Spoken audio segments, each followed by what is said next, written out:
Assalamualaikum warahmatullahi wabarakatuh. Alhamdulillahirabbil alamin. Asyhadu an la ilaha illallah wa asyhadu anna Muhammadar Rasulullah. Allahumma shalli ala sayyidina Muhammad wa ala ali sayyidina Muhammad. Amma ba'du. Rabbi shrah li sadri wa yassir li amri waludatan min lisani yafqahu qawli. Ya muhajjibal qulub tsabbit qalbi ala dinik. Rekan-rekan yang kami hormati, masih bersama kami Sukamto Sastro di Mejo Channel dalam bingkai motivasi religi di channel kami Sukamto Sastro di Mejo Channel. Berkenan subscribe, like, dan komen. Baik, kesabaran. Kesabaran itu seperti mahkota bagi kehidupan manusia. Maka ketika seseorang sabar, bisa dipastikan dia akan mengenakan mahkota dengan gagah, dengan perkasa, dengan berkarisma. Artinya apa? Mahkota. Itulah kesabaran. Nah, sedangkan ada sebuah ungkapan bahwa kesabaran itu diperlukan pada hidup seseorang.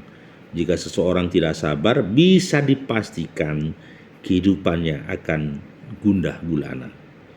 Maka pernah dinasihatkan oleh Ali bin Abi Thalib, sahabat Rasulullah, jika kita mampu bersabar sebentar pada saat diri kita marah, maka itulah yang menghindarkan kita dari segala penyesalan di masa yang akan datang. Ya.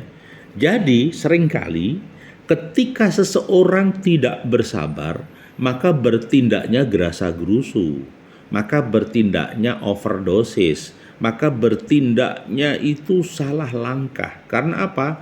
Dia emosi. Maka konsepnya ketika seseorang emosi seperti bola bundar yang dipermainkan oleh setan.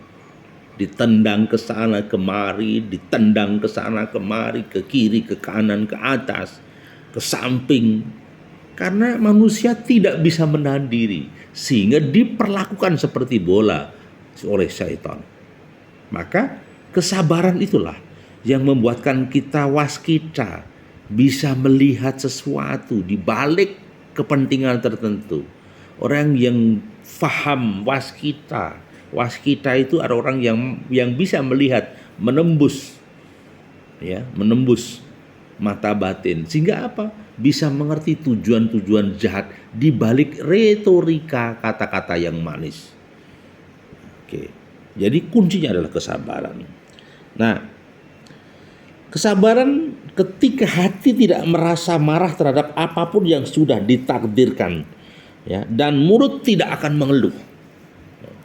Jadi kadang-kadang begini, sesuatu peristiwa terjadi, kadang mulut kita ngomel, hati kita tidak sabar, kita tidak terima dengan qadarullah, tidak sabar. Apa yang terjadi? Maka dalam kehidupan ini orang yang tidak sabar tadi diwujudkan lewat keluhannya, diwujudkan dengan sesambatnya, diwujudkan dalam keluhannya. Maka muncul kata-kata tidak sabar tadi memang. Ya pasti. Memang kadang-kadang ada ujian. Ada seseorang yang ada pengalaman spiritual jiwanya. Ada seekor anak kucing di anak sungai yang hampir mati, ditolong, diangkat. Akhirnya disertai induknya kucing, ditolong pulang ke rumah, dibersihkan. Pada perjalanannya, kucing kecil ini, karena masih kecil ya, mungkin berak, mungkin pipis, kencing di kasur, di bantal. Ini mulai marah ini orang. Ngomel sama si kucing. Ini kucing ditolong kok nggak tahu aturan. Ini ngencingi kasur, ngencingi bantal ya. Marah dia. Tapi kemudian terus mawas diri. Loh kok saya marah kok sama kucing? Kucing kan tidak tahu. Akal warasnya mulai jalan, akal sehatnya mulai jalan. Nah, inilah ujian. Kadangkala niat baik, pertolongan baik, itu mendapatkan musibah. Ini yang bikin kadang kita nggak sabar. Faktanya begitu. Maka kita harus diuji agar seseorang harus tetap sabar. Nah, kadang memang kita marah, tapi kita berpikir, hidup itu amat singkat. Kenapa kita harus mengarah? Bahkan kita itu melakukan sesuatu yang ketika siang bekerja, malam bekerja, pagi hari, itu bukan dekat dengan Allah, tapi dekatnya dengan duniawi. Kita semakin tamak, semakin membutakan mata hati. Bahkan yang parah lagi, menghalalkan yang haram. Karena apa? Wah, yang halal aja susah kok. Terpaksa itu. Maksud kami, yang haram dihalalkan. Ya. Banyak orang yang mengharamkan menghalalkan yang haram. Sesuatu yang buruk dilakukan, suap dilakukan, menipu dijalani, berdusta dilakukan, khianat dilakukan. Karena apa? Hanya ingin meraih segelintir materi di dunia. Ini yang sangat bahaya. Maka saya katakan harus kembali kepada konsep syariah dan menjaga kualitas iman kita. Maka konsep udkhulu fisilmi kafah harus kita jalankan. Islam kita secara kafah, syariat harus dijalankan dengan baik. Jadi sekali lagi memang seperti inilah harus kita jalani, karena kesabaran itu ketika kita sedang marah, kadang-kadang ya lupa diri, emosi, dan melakukan sesuatu tindakan yang menimbulkan kesia-siaan. Maka ketika seseorang sedang marah, mending diam, jangan mengambil keputusan. Ya, jangan pernah mengambil keputusan saat seseorang sedang ada masalah, begitu loh. Ya, karena apa? Ingat, kehidupan itu sebenarnya ada cuma dua hal. Ya, satu hari ya untuk kita, dan satu hari ya akan melawan kita. Ya.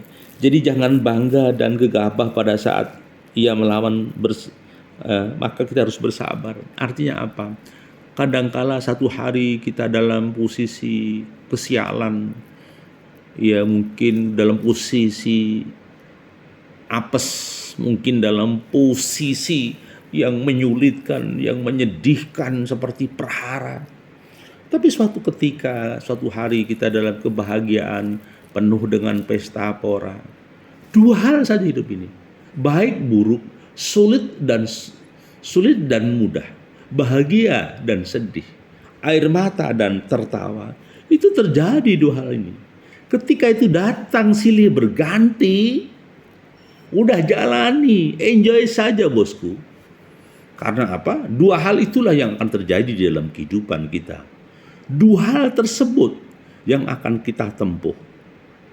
Maka jangan terlalu dirisaukan dunia.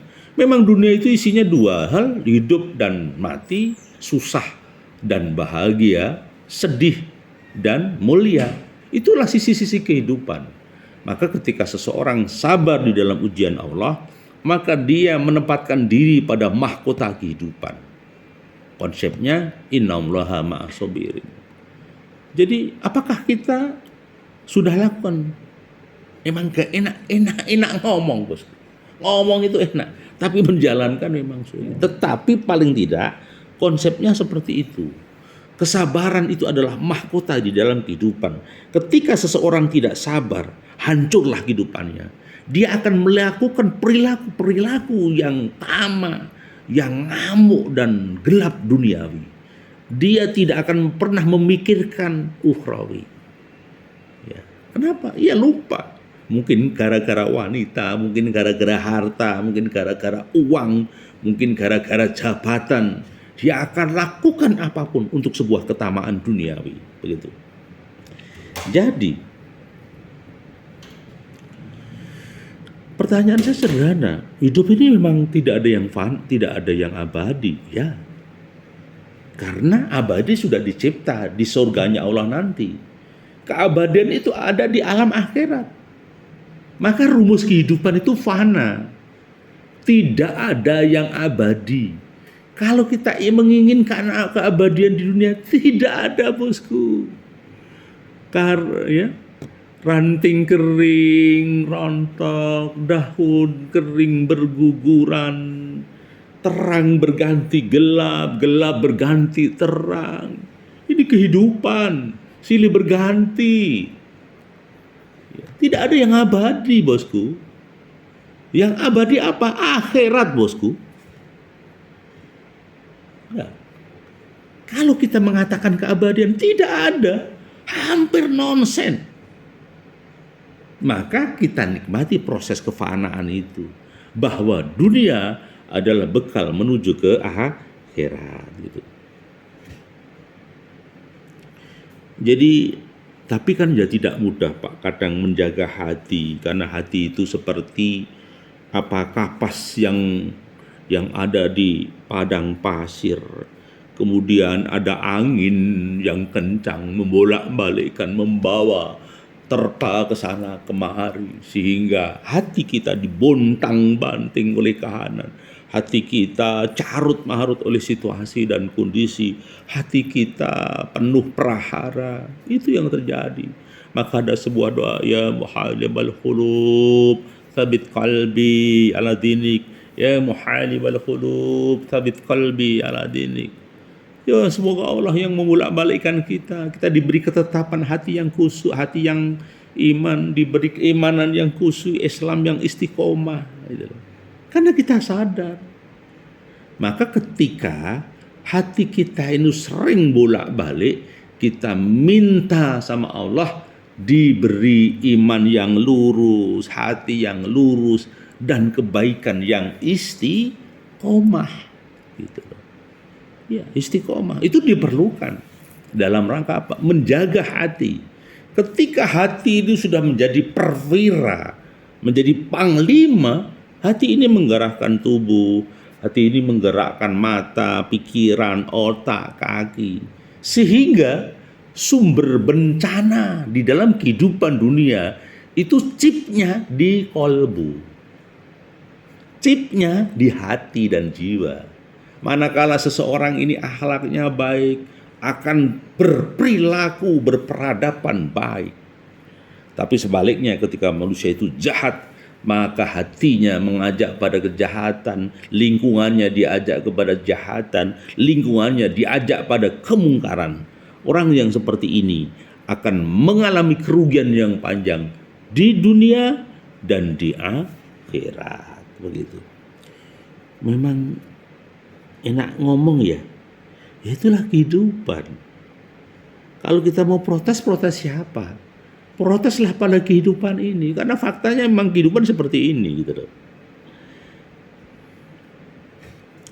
Dan tidak sedikit orang yang betapa banyak kesulitan kadang, kegalauan, kemiskinan, kefakiran yang dialami seseorang, sehingga akhirnya berkuranglah kualitas ibadah, berkuranglah kualitas kedekatan sama Allah.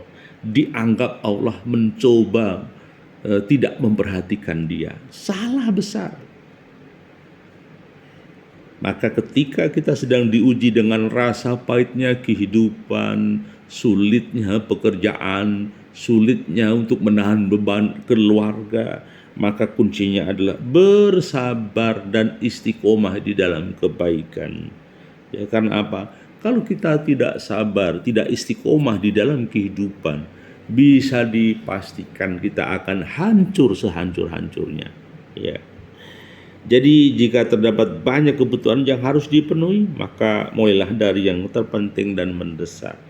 Jadi maksud kami, kehidupan memang banyak menuntut, tetapi yakinlah bahwa apapun yang kita lakukan pasti Allah tahu, seizin dengan ridhonya Allah. Saya pikir itu kawan-kawan, semoga kita sabar di dalam kesulitan, sabar di dalam ibadah, sabar dalam ujiannya Allah. Lakukan semua langkah aktivitas hidup ini dengan mardotillah, ridhonya Allah, sehingga ada keberkahan. Sesuatu yang fana di dunia ini jadi ladang kebaikan di alam kekekalan, alam abadi, yaitu di ukhrawi dan akhirat. Terima kasih masih bersama Sukamto Sastro di Mojo Channel. Terima kasih. Assalamualaikum warahmatullahi wabarakatuh.